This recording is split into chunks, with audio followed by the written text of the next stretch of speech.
Estamos en otro episodio del podcast de Aritac. En la última oportunidad estuvimos conversando acerca de los elementos del salario emocional. Nuestra invitada, Jacqueline de la Torre, nos mencionaba 3 elementos fundamentales para lograr el salario emocional. Estos elementos giraban en torno a la flexibilidad, a la capacitación a la medida y el reconocimiento. Sin embargo, el tema estuvo tan interesante que nos quedamos solamente en el punto de la flexibilidad y de hecho ese no lo terminamos. Así que el día de hoy vamos a estar conversando acerca del resto, que es básicamente los elementos de capacitación a la medida y los programas de reconocimiento que puedo implementar en la organización. Es por ello que, siguiendo nuestra invitación, aquí está Jackie con nosotros. Bienvenida, Jackie. Muchas gracias. Para continuar esta formación tan interesante, este episodio, o como lo decíamos el otro día, capisodio. El capisodio. Muy bien. Con relación a esto, ¿cuáles serían, para continuar con nuestro tema que habíamos dejado en el aire, estábamos cerrando lo de la flexibilidad, ¿cómo sería implementar estos elementos de flexibilidad? Pero antes de la implementación, coméntame qué abarcan tanto la flexibilidad como la capacitación a la medida y precisamente el reconocimiento en estas jornadas de salario emocional. Muy bien, Urus, gracias por invitarme nuevamente. Hablando de flexibilidad, de capacitación y del tema de reconocimiento, bueno, tenemos que hacer una adopción de las diferencias que existen a nivel de generación y género, que son 2 temas muy importantes que no podemos sacar de la ecuación dentro de la organización. Entonces, empezando por ser flexibles, es esto, es tener la apertura de mente para lograr que todas las personas que se encuentran laborando en nuestra organización se sientan parte de ella. Y que no existe esta diferencia, que si los centennials, que si los millennials, que si los baby boomers, que ya queda muy poquito en las organizaciones, o la generación X, incluso hasta el tema del código de lenguaje que utilizamos internos, y no me refiero al tema inclusivo con la E, me refiero a que el diálogo se dé de una manera abierta. El tema de la capacitación nos habla de crear propuestas de valor para el colaborador, pero con una oferta atractiva, con una oferta que sea divertida, con una oferta que pueda conectar con los diferentes foros a los que vamos. Porque en un salón, yo lo veo en clase, tanto en maestría como en licenciatura, como en los grupos de capacitación con los que tengo el gusto de trabajar, que tenemos una mezcla bien interesante. Entre el 40% es millennial, el 42% es centennial, el resto es generación X, ya baby boomer, muy pocos me llegan a tocar. De hecho, a lo mejor 1 de cada 10 grupos me toca un baby boomer. Entonces, el tema de capacitarlos de acuerdo a sus diferentes sistemas de aprendizaje, estamos hablando de taxonomía de Bloom, qué nivel de profundidad queremos llegar, esa es una parte también de flexibilidad. La otra parte, hablando del reconocimiento, va desde las cosas más sencillas, de reconocer algo que se hizo bien de manera grupal, eso es muy importante, reconocerlo en público para que las personas lo sientan como un estímulo y se sientan orgullosos de ello. Recordemos que el reconocimiento no es algo nuevo, es parte de la pirámide de Maslow, es una necesidad básica del ser humano. Otra parte también del reconocimiento del aprecio es no tratar de decirle a la gente cosas que creemos nosotros que quiere escuchar. Debemos de ser honestos y sinceros con el reconocimiento, ser respetuosos, empezando por ahí. Podemos empezar a tener este aprecio con la gente y este reconocimiento. Y bueno, qué mejor que en las organizaciones, que nosotros vemos con la membresía también, grandes, buenas prácticas de reconocimiento. O sea, hay programas que pueden ir desde solamente el afectivo, el reconocimiento one-on-one, hasta programas grandes donde implica también ya un incentivo económico por temas de desempeño, ¿no? Y ahí podemos hablar después de la parte de evaluación de desempeño. Pero al final del día, esto apega y llega directamente al corazón del colaborador, que esa parte es importante también, no dejarla fuera.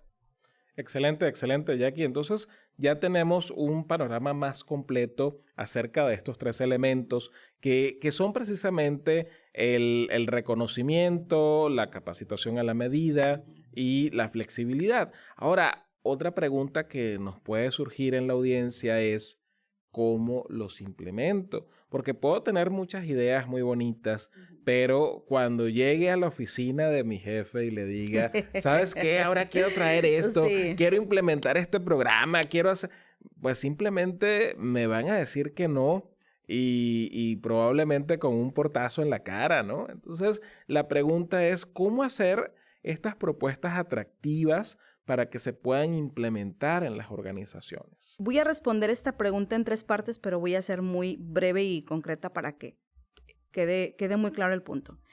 Lo primero es que tenemos que hacer un ajuste en nuestra cultura organizacional. No podemos abrazar un principio de salarios emocionales si culturalmente no lo vemos concebido, porque al final la cultura va más allá de los cuadros bonitos que tenemos con esas María Luisas preciosas y marcos hermosos en las salas de juntas. Eso es nada más lo que dice el papel, pero la cultura son los comportamientos que se viven todos los días en la organización. Entonces, el primer punto es hacer una reingeniería en la cultura organizacional para que contemple esta parte de salarios emocionales. Voy a ponerte un ejemplo muy simple. Hablando del aprecio y del reconocimiento, esta debería de ser una de las grandes virtudes de un avatar de un líder. Y a nivel cultural, nosotros debiésemos tener un avatar de un líder que es un perfil de un liderazgo a seguir, y dentro de este perfil de liderazgo deberíamos incluir este salario emocional, que demuestre aprecio y reconocimiento a su equipo de trabajo. Lo segundo es que realicemos un plan estratégico. En la parte de recursos humanos, un distintivo importante que es necesario hoy y para los próximos años, y esto lo digo con mucho orgullo y nos va a encantar a todos los que estamos viendo este episodio, es que la parte de recursos humanos, esta área de recursos humanos, desarrollo organizacional, people care, como le llamen en sus diferentes organizaciones, vamos a hacer un área estratégica y vamos a hacer esta área que funja un rol muy importante para la dirección general. Porque al final nosotros somos esta área funcional que gestiona el talento de manera directa e indirecta. Entonces, sí necesitamos subir el nivel y empezar a trabajar con planes estratégicos que van más allá de pensar en posadas de Navidad, de pensar en temas de festividades, de pensar más allá en actividades deportivas. Tenemos que pensar mucho más allá. Es más, yo me atrevería a decir que recursos humanos debe ser el primero en enterarse de hacia dónde va la organización, porque al final nosotros tenemos a la gente. Los negocios, produzcan lo que produzcan, ofrezcan el servicio que sea, son negocios de gente. Entonces, nuestro rol como recursos humanos es muy estratégico y es vital. Y el tercer punto es que necesitamos trabajar con un proceso de change management. ¿Por qué? Voy a meterme un poquito más a profundidad, tocando un poco base con un doctor que particularmente yo respeto mucho, que es el doctor Ales. El doctor Ales fue un sobreviviente del Holocausto y él aprendió que el proceso biológico que una persona vive a través de diferentes situaciones o eventos traumáticos en su vida lo obligan a hacer cambios para poderse readaptar. Y dentro de esta filosofía, algo que yo quiero rescatar para poder hilar este punto del cambio es que todas las personas inminentemente vamos a tener pavor a adopción de los cambios, a pesar de que biológicamente 500,000 de células mueren y nacen 500,000 más, se reemplazan por 500,000 más. Biológicamente el ser humano es un ser cambiante, pero mentalmente no lo somos, porque tenemos un montón de background atrás, creencias, paradigmas, etcétera. Entonces, de entrada, el hacer este change management implica que nos metamos a trabajar de manera profunda con el equipo que liderea la organización para que ellos puedan hacer este cambio. Si no logramos hacer eso, en cascada va a ser muy complejo poderlo hacer. Y el proceso de cambio para cada persona puede ser muy diferente. Hay quienes podemos cambiar de una manera muy rápida, podemos adoptar cambios muy rápidos, pero hay personas que les lleva mucho trabajo. Y me refiero a días, meses, años o hasta que algo no truena, ¿no? Entonces, yo lo resumiría en esos 3 puntos. El tema de reingeniería en cultura organizacional, el tema del change management y el que podamos hacer una planeación estratégica desde el área de recursos humanos. Excelente, pues allí tenemos mucha tarea porque cada uno de esos puntos no son sencillos, ¿no? Implementarlos lleva un gran proceso de análisis. Hay que tener la voluntad por parte de la alta directiva de la organización y por supuesto, tener el talento necesario dentro de las áreas de gestión del capital humano para que se pueda llevar a cabo, ¿no? Pero si lo haces es una maravilla porque vas a lograr implementar ahora sí todas estas iniciativas de salario emocional. Ahora vamos a asumir un escenario hipotético. Vamos a imaginarnos que ya apliqué estos 3 elementos en mi organización. Ya tengo el escenario perfecto, ya estoy gestionando todas estas iniciativas de salario emocional para mi gente. Y la organización ahora, los directivos me llaman a capítulo y me dicen, bueno, ahora quiero saber de todo esto que estás implementando, muéstrame cómo me impacta en la organización. Entonces la pregunta que surge es, primero, ¿cuáles serían la forma de medirlo? ¿Sí? ¿Y cuáles serían los KPIs, vamos a llamarle de alguna manera, los indicadores con los que vamos a estar trabajando en estos elementos de salario emocional? ¿Cómo voy a tener un retorno sobre inversión de todo esto? Excelente pregunta. Mira, existen varias herramientas que se derivan de ahí estos indicadores. Uno es el porcentaje o el nivel de satisfacción del colaborador, que lo podemos medir a través de un estudio de clima organizacional, clima laboral. El otro que podemos medir también es un indicador que se llama Net Promoter, que es ese porcentaje o esa cifra que nos permite ver si nuestro colaborador es promotor de la organización, promotor de esta marca empleadora.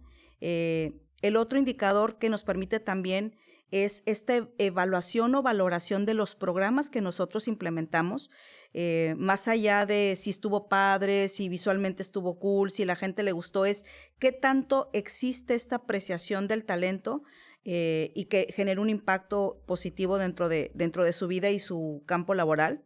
Otro indicador inminentemente es el tema del porcentaje de rotación y de retención. Otro porcentaje importante es la tasa de crecimiento que tiene nuestro talento dentro de la organización. Un indicador que a veces no lo ligamos tanto a este punto, pero tiene un vínculo directo, es también la tasa de crecimiento de la organización versus la industria. Porque si tú estás generando a través de estos salarios emocionales un beneficio real, la gente que tienes en la organización, el equipo de trabajo, va a buscar hacer lo mejor que tiene en sus manos con su talento para poder llevar a la organización al siguiente nivel. Y simplemente pensemos un área de ventas, un área comercial, que su función es traer más clientes, generar más ingresos.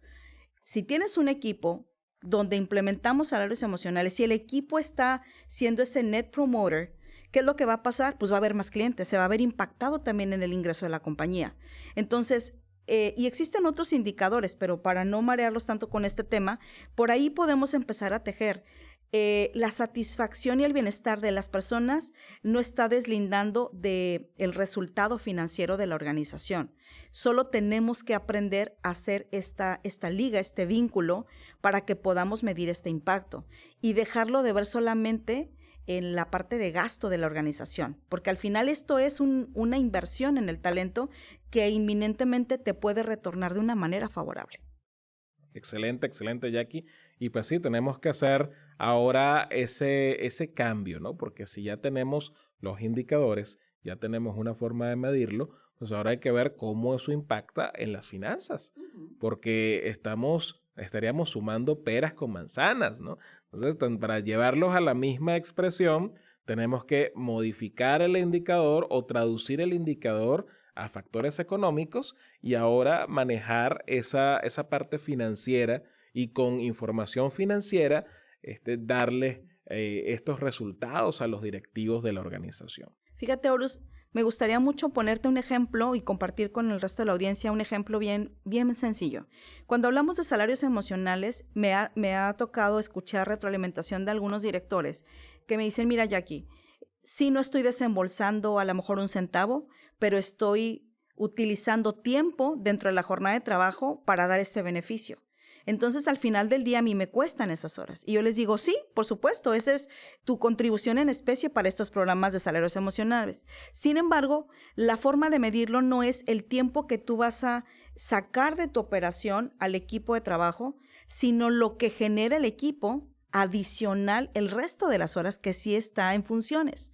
Y un ejemplo muy sencillo, básico, es que hoy día el tema del vínculo con los animales, con los perros, con los gatos, cada vez es más evidente en las generaciones más jóvenes y en el mundo. Entonces, hay organizaciones, y voy a mencionar una porque sé que le funciona bastante bien, que es Calimax, pero de verdad que Erika Robles ha hecho un trabajo extraordinario en la parte de dirección de recursos humanos y crearon una iniciativa que se llama Pets Day, donde los colaboradores pueden llevar a sus mascotas, conviven un par de horas con ellos y han descubierto resultados maravillosos. Para el ser humano, el tener un contacto con alguien que afectivamente tiene tanto valor es como darle un boost, es como ponerle ese Red Bull, ese booster para que pueda ser más productivo en el resto de las horas. Y ojo, no es pedirles que se traigan todos los días a sus perrijos o sus gatijos para que rindan más, sino este proceso de desconexión y reconexión tiene muchos frutos. Entonces, al final del día, cuando tú mides que el resultado se da en menor tiempo, eso es algo súper satisfactorio. Vale la pena invertir esas horas para obtener un resultado por demás superior a lo que ya tenemos. Ahora, muchas de las empresas que son ejemplos en salario emocional, como esta que mencionaste, tienen, digamos están bien consolidadas a nivel corporativo. Son grandes, tienen miles de trabajadores y quizás algunos de nuestros oyentes puedan preguntarse, bueno, ¿qué pasa con mi organización? A lo mejor mi organización es más pequeña, es más quizás una mediana empresa, una pequeña empresa, no tiene tantos recursos, no tiene tantos elementos y a lo mejor quien toma las decisiones es alguien que no está muy abierto a esa clase de cambios, ¿no? Entonces la pregunta es, ¿cómo podrían, y esa sería nuestra pregunta de reflexión final, cómo podrían estos gerentes de recursos humanos, analistas de recursos humanos, colaboradores de toda esta área de capital humano, que están en este tipo de organizaciones pequeñas, medianas y unas cuantas grandes, que no tienen esta infraestructura del salario emocional, ¿cómo podrían empezar a implementarla? ¿Cómo podrían empezar a cambiar la mentalidad sin contar con todas las herramientas que mencionamos hace un ratito? Gracias, Horus. Mira, tengo casos bien valiosos de empresas pequeñas y medianas, desde 15 colaboradores hasta 200, 300 colaboradores. El tema de salarios emocionales no discrimina la cantidad de colaboradores, ni industria, ni servicios, ni productos, es para todos. Entonces, un primer paso es documentarnos lo suficiente para poder venderle a nuestros directores o incluso al dueño, porque hablamos también de empresas familiares, para que pueda dimensionar este tema de salarios emocionales. La información y la documentación es básico para que yo pueda llegar con elementos y venderle al director. Ahora, algo que yo recomiendo muy particularmente es que más allá de llegarle con una presentación de datos cualitativos, lleguemos con números, con datos, porque al final un dueño de una empresa, un director de una empresa, piensa en números. Y para él es importante saber por qué lo mucho que me traes es poco y por qué lo poco que gastas es mucho. Entonces tenemos que traducir esto a un lenguaje que les sea atractivo y que podamos captar su atención. Número 2, tener un programa bien armado, y no significa que necesitemos grandes cantidades de dinero, porque, insisto, los salarios emocionales van justamente enfocados al tema del corazón, donde vamos a invertir horas, sí. Pero es muy importante que lleguemos muy claro con las acciones y cómo lo vamos a medir.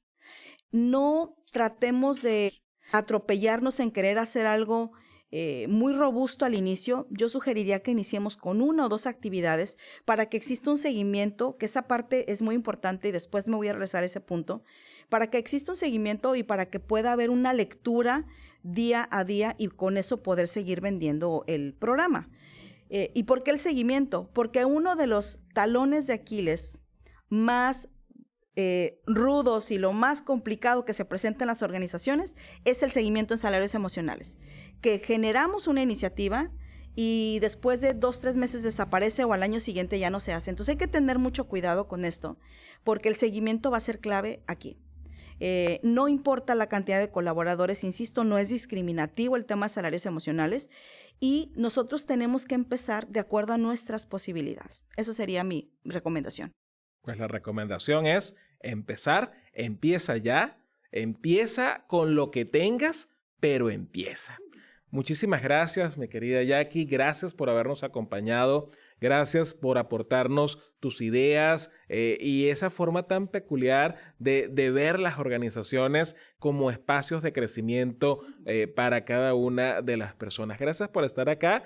Y pues ya sabes, Arytech es tu casa y gracias por acompañarnos en este episodio. La invitación, amigos, es que nos sigan acompañando en los distintos episodios del podcast de Arytech, porque cada día vamos a seguir trayendo información oportuna para nuestra gestión del talento humano. Los esperamos por acá. Regresen pronto. Hasta luego.